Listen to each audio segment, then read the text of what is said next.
রাতারাতি বাংলাদেশের বিজেপির ছাউনি তৈরি হয়ে গেল মুর্শিদাবাদের জলঙ্গির ভারত বাংলাদেশ সীমান্তে। তবে কি বাংলাদেশের অশান্তির আঁচ এবার মুর্শিদাবাদের দোরগোড়ায়? মঙ্গলবার সকালে জলঙ্গির ভারত বাংলাদেশ সীমান্তের সরকারপাড়া এলাকায় মানুষদের নজরে পড়ে বাংলাদেশের ভূখণ্ডের মধ্যেই নতুন করে ছাউনি তৈরি করছে বিজেপি, যা নিয়ে রীতিমতো শোরগোল পড়ে যায় গোটা এলাকায়। উৎকণ্ঠায় স্থানীয় বাসিন্দারা। মানসিক স্বাস্থ্যের জন্য সবার আগে যে নামটি মনে ভেসে ওঠে, সুস্থ মনের ঠিকানা মনোবীক্ষণ।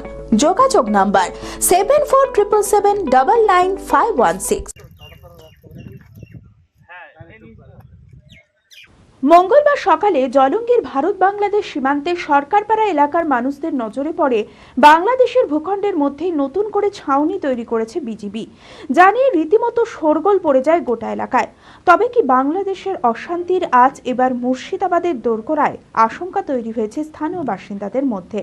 যে বাংলাদেশের ওখানকার বিডিআর আসি আমাদের ইন্ডিয়ার এই মাঠে চলে এসেছিল, ও না হলো 25-26 জন হবে।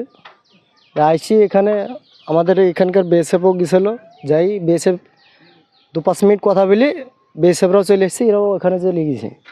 তার আগে সকালবেলা এখানে একটা ও তাম্বু টাঙ্গিয়ে রেখেছিল ওই সীমান্তে। কারা বানিয়েছে সেটা? ওরাই বানিয়েছে ওখানে। হয়তো একটু মনে হচ্ছে তো, কেননা মাঠ ঘাটের লোক, আমরা মাঠে যাব, একটু অসুবিধা তো হবেই। হয়তো ওরা যদি একটু খেসামেসা করে, হ্যাঁ নিশ্চয় একটু যাইতে তো হবেই, কেননা আমাদের মাঠ ঘাট আছে, আমাদেরকে তো দেখতে হবে। মাটি আমাদের যদি পুরো দখল কিনলে সেটা তো আমাদেরকে দেখতেই হবে। এর আগেও সীমান্তের জমিতে চাষ করতে গিয়ে বাংলাদেশি দুষ্কৃতীদের আক্রমণের শিকার হতে হয়েছে ভারতীয় কৃষকদের। তারপর এবার নতুন করে বাংলাদেশের বিজিবির ছাউনি তৈরি হওয়ায় উৎকণ্ঠায় স্থানীয় বাসিন্দারা। তবে বিএসএফ সূত্রে জানা গিয়েছে এই বিষয়টি তাদের জানা রয়েছে। বাংলাদেশের ভূখণ্ডের মধ্যেই বিজেপি ছাউনি তৈরি করেছে, সমস্যার কিছু নেই। আমাদের ওই যে 0 পয়েন্টে যা জমি আছে ওরা অত্যাচার করছে, ওই বাংলাদেশের লোক। হ্যাঁ, বাংলাদেশের লোক অত্যাচার করছে, রায় কেটে লিখেছে একদিন, তোমরা তো তুলি খাওয়াই দিবা, না আমার রায় আমি তুলতে দেবো কার এইসব তার সত্ত্বে জোর কি তুলি লিখেছে বাংলাদেশের লোক। হ্যাঁ, চরে বাড়ছে অত্যাচার। কাল কি একজনকে কিনে যাতা মাথা করছিল, আমি অত দূর গেলাম না, আমি কিনে ছিলাম দাঁড়ি। বাংলাদেশ তো যে সীমানা এর আগে মাপ হয়েছে, সেই মাপ অনুযায়ী কিন্তু ওরা অনেকটা আমাদের ভিতরে চলে এসছে। আমরা তো এখানে জন্মস্থান আমাদের এখানে, আমরা এই সাইড দিয়ে স্কুলে গেছি, কিন্তু এরা যে একটা নদী দিয়ে ডিভাইডেড ছিল ইন্ডিয়া বাংলাদেশ, কিন্তু দুইটুকুই কিন্তু পুরো সীমানার পুরো নদীটা ওরা কিন্তু ব্লক করে নিয়েছে। ওরা কারা? বাংলাদেশ। মানে এরা যে ওরা বলছে আমরা রেকর্ড করে নিয়েছি, কি করে নিয়েছে তাই বলে ওরা সব দখল করে নিয়েছে, বুঝলেন তো, কাগজ কলমে। হ্যাঁ, ওইগুলো বাংলাদেশ সীমানা। অ্যাকচুয়ালি কিন্তু অদ্দূর ওরা আসে না। জবরদখল বলতে গেলে অ্যাকচুয়ালি তো আমরা জানি যে কারো কোনো সমস্যা হলে 50-50 ভাগ হয়ে যায়, কিন্তু 50-50 তো হয়নি, এখানে পুরোটাই ওরা দখলকে নিয়েছে। আমরা বাংলা বিহার উড়িষ্যা নবাব যে ছিল আমাদের সিরাজদৌল্লা, বাংলা বিহার উড়িষ্যার নবাব, তো বলছে বাংলা বিহার উড়িষ্যা এক আমরা করলাম, আমরা সব দখল করলাম। কারা বলছে এটা? বাংলাদেশ বিজেপি। আমরা দাঁড়িয়ে থাকবো? হ্যাঁ, ওরা এসে দখল করলে আমরা দাঁড়িয়ে থাকবো?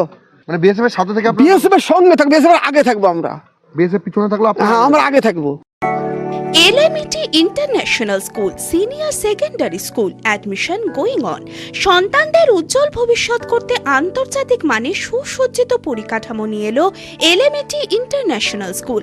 থাকছে আধুনিক মানের পড়াশোনা, গান, নাচ, কম্পিউটার, ফিজিক্স ও কেমিস্ট্রির অত্যাধুনিক ল্যাবরেটরি, খেলাধুলার সুবিশাল মাঠ, ক্যান্টিন সহ আরও অনেক কিছু। রয়েছে সুসজ্জিত হোস্টেলে থাকার সুব্যবস্থা। ছাত্রছাত্রীদের যাতায়াতের কোনো চিন্তা নেই, রয়েছে বাস পরিষেবাও। আমাদের ঠিকানা বোরগাছি, বলরামপুর, মুর্শিদাবাদ। ডোমকলেও আমাদের শাখা রয়েছে, ঠিকানা গাবতলা, ভাতশালা, ডোমকল, মুর্শিদাবাদ। অপর শাখা চোয়া, হরিহরপাড়া থানার পাশে।